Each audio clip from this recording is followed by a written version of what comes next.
Hi hello ಎಲ್ರಿಗೂ welcome back to my channel. ಇದೆ first time ನನ್ನ ಚಾನಲ್ ನೋಡ್ತಾ ಇದ್ದರೆ ಪ್ಲೀಸ್ ಸಬ್ಸ್ಕ್ರೈಬ್ ಮಾಡಿ, ಹಾಗೆ ಬೆಲ್ ಬಟನ್ನ ಕ್ಲಿಕ್ ಮಾಡಿ. ಇವತ್ತಿನ ಸೀರಿಯಲಲ್ಲಿ ಏನಾಗ್ತಿದೆ ಅಂತ ನೋಡೋದಾದರೆ, ಈ ಕಡೆ ಎಲ್ಲರೂ ಕೂಡ ಊಟ ಮಾಡಬೇಕು ಜೊತೆಲೆ ಕುತ್ಕೊಂಡ್ಬಿಟ್ಟು ಅಂತೇಳಿ ಹೇಳ್ತಾ ಇರ್ತಾರೆ. ಹಾಗಾಗಿ ಅವರಪ್ಪರ ಒಬ್ಬವ್ರನ್ನೇ ಊಟ ಮಾಡ್ತಾ ಇರೋದ್ರಿಂದ ಸಾಹಿತ್ಯ, ಏನು ಒಬ್ಬರೇ ಊಟ ಮಾಡ್ತಾಯಿದ್ದೀರ ಮಾವ, ನೀವು ಎಲ್ಲರ ಜೊತೆ ಕುತ್ಕೊಂಡು ಊಟ ಮಾಡೋದಲ್ವಾ, ಆ ಟೈಮ್ ಯಾವತ್ತೂ ಹೋಗಿಬಿಟ್ಟಿದೆ ಅಮ್ಮ. ಅವಳಿದ್ದಾಗೆಲ್ಲ ಏನೋ ಬೈದು ಏನೋ ಮಾಡಿಬಿಟ್ಟು ಅಷ್ಟ್ರನ್ನ ಕೂಡಿಸಿ ಊಟ ಮಾಡಿಸ್ತಾ ಇದ್ಲ, ಆದರೆ ಆ ಟೈಮ್ ಇವಾಗಿಲ್ಲ ಅಂತ ಹೇಳ್ತಾ ಇರ್ತಾರೆ. ಆದರೆ ಈ ಕಡೆ ನೋಡಿದ್ರೆ ಮತ್ತೆ ಸಾಹಿತ್ಯ ಕೆಳಗಡೆ ಬರ್ತಾಳೆ. ಅಷ್ಟೊತ್ತಿಗೆ ಭರತ್ ಮತ್ತು ಈ ಕಡೆ ಕರುಣಂಗೆ ಗುದ್ದಾಡ್ತಾ ಇರ್ತಾರೆ. ಯಾಕಂದರೆ ಲವ್ ಲೆಟ್ರ್ ಬರೆದಿರೋದು ಸಾಹಿತ್ಯನಿಗೆ ಅನ್ನೋದು ಭರತ್ ಹೇಳಿಬಿಟ್ಟಿರ್ತಾನೆ. ಇದು ಸಾಹಿತ್ಯ ಅದಕ್ಕೆ ನೀವು ಕೊಡ್ತೀನಿ ಅಂತ ಹೇಳೋದ್ರಿಂದ ಅದನ್ನು ಕೈಗೆ ಸಿಕ್ಕಬಾರ್ದು ಅಂತೇಳಿ ಇಬ್ಬರು ಕಿತ್ತಾಡ್ತಿರ್ಬೇಕಾದ್ರೆ ಸಾಹಿತ್ಯ ಅಲ್ಲಿಗೆ ಬಂದುಬಿಡ್ತಾಳೆ. ಬಂದುಬಿಟ್ಟು ಈ ಸಾಹಿತ್ಯ ಒಂದು ಲವ್ ಲೆಟ್ರ್ ಇದೆ ಅಂತ, ಏನದು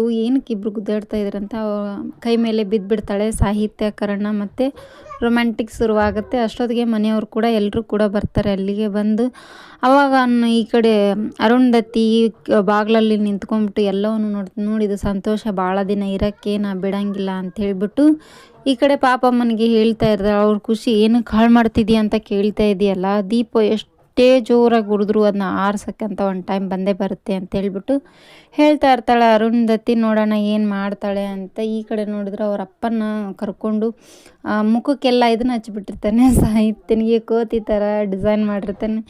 ಅವಳು ಹೌದಲ್ಲ, ನಿನಗೆ ಕೋಪನೇ ಬರಲ್ವಲ್ಲ ಅಂಥೇಳಿ ಹಾಗೆ ಚುಡಾಯಿಸ್ತಾ ಇದನ್ನು ಮಾಡ್ತಾ ಇರ್ತಾರೆ. ಅದನ್ನು ಒಂದು ಸೆಲ್ಫಿ ತೊಗೊಳ್ಳೋಣವಾ ಅಂಥೇಳ್ಬಿಟ್ಟು ಕರ್ಣನಿಗೆ ಹೇಳ್ತಾಳೆ ಸಾಹಿತ್ಯ. ಆವಾಗ ಓಕೆ ಆಯಿತು ತೊಗೊಳ್ಳೋಣ ಬಾ ಅಂತ ಹೇಳ್ಬಿಟ್ಟು ಅಷ್ಟರು ಸೇರಿ ಒಂದು ಹತ್ರ ನಿಂತ್ಕೊಂಡು ಸೆಲ್ಫಿ ತಗೋತಾ ಇರ್ತಾರೆ.